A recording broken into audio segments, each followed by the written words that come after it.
The Blessed Lord said, "One who is unattached to the fruits of his work, and who works as he is obligated, is in the renounced order of life, and he is the true mystic, not he who lights no fire and performs no work. What is called renunciation is the same as yoga, or linking oneself with the Supreme. For no one can become a yogi unless he renounces the desire for sense gratification. For one who is a neophyte in the eightfold yoga system, work is said to be the means, and for one who has already attained to yoga, cessation of all material activities is said to be the means. A person is said to have attained to yoga when, having renounced all material desires, he neither acts for sense gratification nor engages in fruitive activities. A man must elevate himself by his own mind, not degrade himself. The mind is the friend of the conditioned soul, and his enemy as well. For him who has conquered the mind is the best of friends. But for one who has failed to do so, his very mind will be the greatest enemy.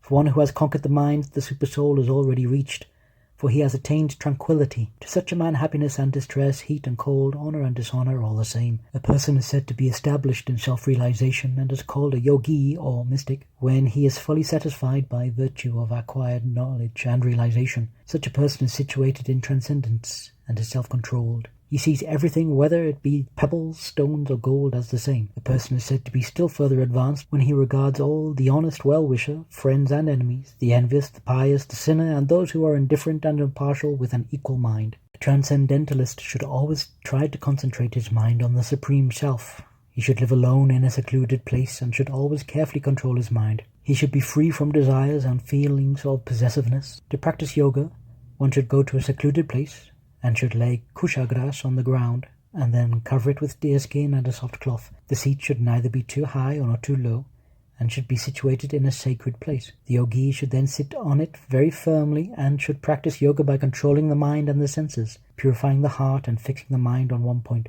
One should hold one's body, neck and head erect in a straight line and stare steadily at the tip of the nose. Thus, with an unagitated, subdued mind, devoid of fear, completely free from sex life, one should meditate upon me within the heart and make me the ultimate goal of life. Thus practicing control of the body, mind and activities, the mystic transcendentalist attains in the kingdom of God, or the abode of Krishna, by cessation of material existence. There is no possibility of one's becoming a yogi or Arjun if one eats too much or eats too little, sleeps too much or does not sleep enough. He who is temperate in his habits of eating, sleeping, working and recreation can mitigate all material planes by practicing the yoga system. When the yogi, by practice of yoga, disciplines his mental activities and becomes situated in transcendence, devoid of all material desires, he is said to have attained yoga. As a lamp in a windless place does not waver, so the transcendentalist whose mind is controlled remains always steady in his meditation on the transcendent self. The stage of perfection is called a trance, or samadhi,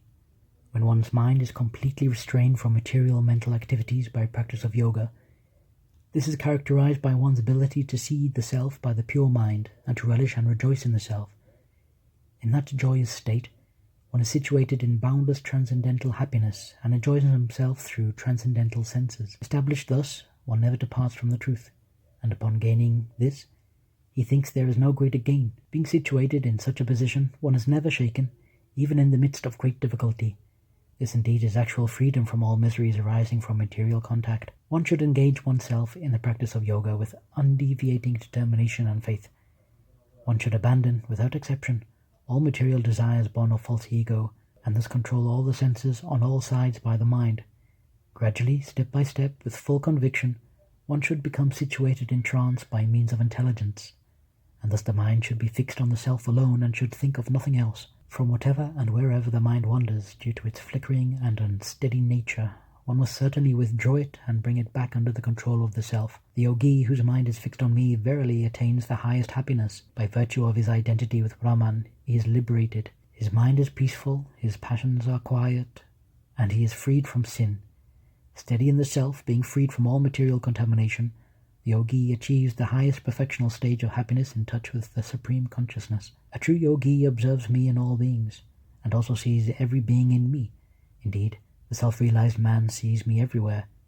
For one who sees me everywhere and sees everything in me, I am never lost, nor is he ever lost to me. The yogi who knows that I am the Supersoul within all creatures or one, worships me and remains always in me in all circumstances. He is a perfect yogi who, by comparison to his own self, sees the true equality of all beings, both in their happiness and distress. O Arjun, Arjuna said, O Madhusudana, the system of yoga which you have summarized appears impractical and unendurable to me, for the mind is restless, turbulent, obstinate, and very strong, O Krishna, and to subdue it seems to me more difficult than controlling the wind. The Blessed Lord said, O mighty armed son of Kunti, it is undoubtedly very difficult to curb the restless mind, but it is possible by constant practice and by detachment. For one whose mind is unbridled, self-realization is difficult work, but he whose mind is controlled and who strives by right means is assured of success. That is my opinion. Arjuna said, What is the destination of the man of faith who does not persevere, who in the beginning takes the process of self-realization, but who later desists due to worldly mindedness, and thus does not attain perfection in mysticism? O mighty armed Krishna, does not such a man perish like a riven cloud with no position in any sphere? This is my doubt, O Krishna, and I ask you to dispel it completely. But for yourself, no one is to be found who can destroy this doubt. The Blessed Lord said, Son of Pritha, a transcendentalist engaged in auspicious activities does